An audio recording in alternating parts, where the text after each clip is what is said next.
Hi, I'm Jane Hampshire. I blog with FireDogLake.com and the Huffington Post. And I'm Swopa of NeedleNose.com and FireDogLake.com. And we've been here live blogging the Scooter Libby trial. And today we had Tim Russert on the stand being cross-examined by Libby defense attorney Ted Wells.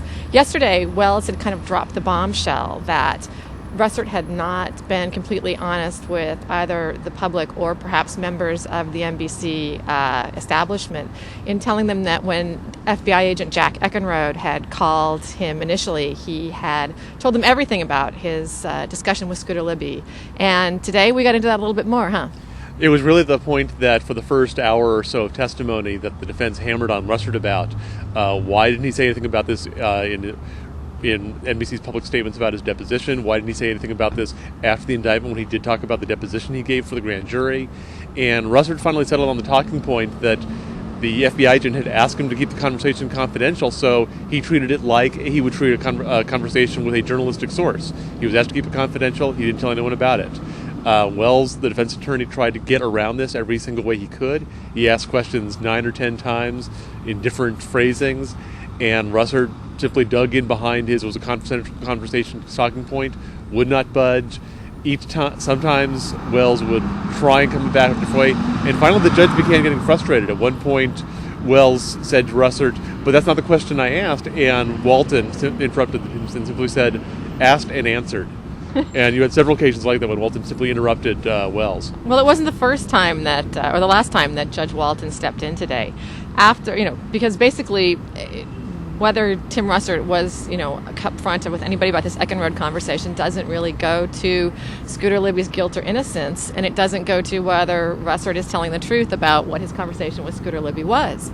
So Ted Wells, Libby's attorney, sort of tried to change tack and was all over the place based on whether did Russert remember this, or at all times trying to claim that Russert was gleeful at Libby's indictment and therefore had malice towards him and a motive to be dishonest. And he also tried the weird Andrea Mitchell tag. Yeah, there were a couple of very strange curveballs that were thrown. As Jane just mentioned, at one point Wells asked out of the blue, "Isn't it true that you and NBC News have bad blood towards Scooter Libby?"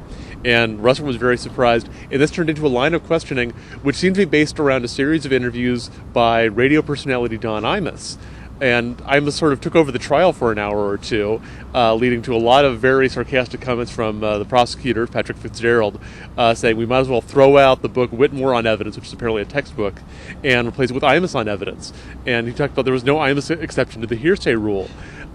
Basically, IMUS had asked Andrea Mitchell some questions that had and then asked Russert the same questions, and incriminatingly, apparently, talked to Russert on the day that Libby was indicted, and Russert was very excited, said it was like Christmas Eve, said it was like Santa Claus was going to come. And Wells and Libby's defense team tried to spin this into the fact that he was happy about Libby being indicted. I think at one point he tried to say that Russert looked very happy in the photograph that IMUS threw up of him. Yeah, Wells had a very awkward end to his cross-examination when he said, well, in that photograph they showed with the IMUS interview, you look very happy, and Russert simply said, well, that's a still photograph. It was a stock photograph. And Wells simply sat down, leading to Patrick Fitzgerald's redirect. Well, tell us about Patrick Fitzgerald's redirect, because it was short, brutal, and elegant. A lot of people worried that Patrick Fitzgerald's initial examination of Russert might be forgotten in the long and contentious cross-examination by Wells, and some people thought maybe that was the intention of Wells, to throw a lot of smoke in the air, a lot of dust, and confuse people with a long cross-examination.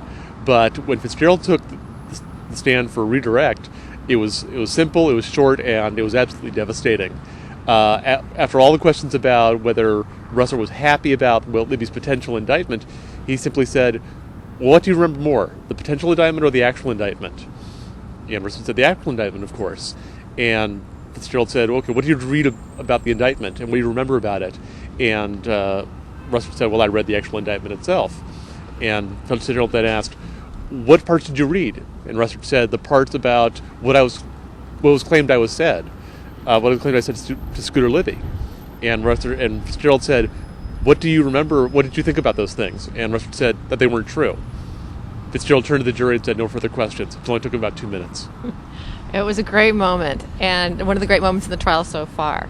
The day ended with Wells trying to convince Judge Walton that Andrea Mitchell's testimony was going to be necessary. It seems like Judge Walton's patience may be running a little bit thin, and it may not be quite as relevant to the case as Wells is going. Yes, and actually it's not quite correct to say that the day has ended, because as when we walked out, Wells was continuing to argue the point. The jury had been dismissed for the day after the prosecution rested, and the defense was simply arguing, and took more than an hour to argue, about the necessity of Andrea Mitchell's testimony.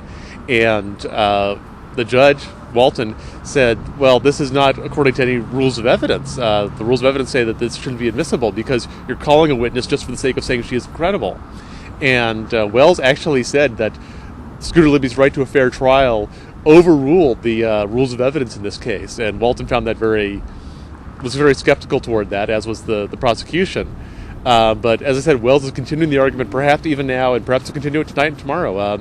A lot of their intent seems to be to simply prolong things, provoke the judge perhaps, try and get some kind of reaction that will help them appeal. And put the media on trial, it seems. I have to say, I for one kind of hope that they bring Andrea Mitchell in, because her cryptic comments a while back that all the journalists in Washington knew about the identity of Joseph Wilson's wife have never adequately been explained. Mitchell went on Don Imus's show and said, I must have been drunk. But that really is an adequate answer, and I would be very curious to see what she said under oath, wouldn't you? I think there's a lot of people who would love to see some sort of explanation and like to see her held accountable for making a very bizarre statement on national television.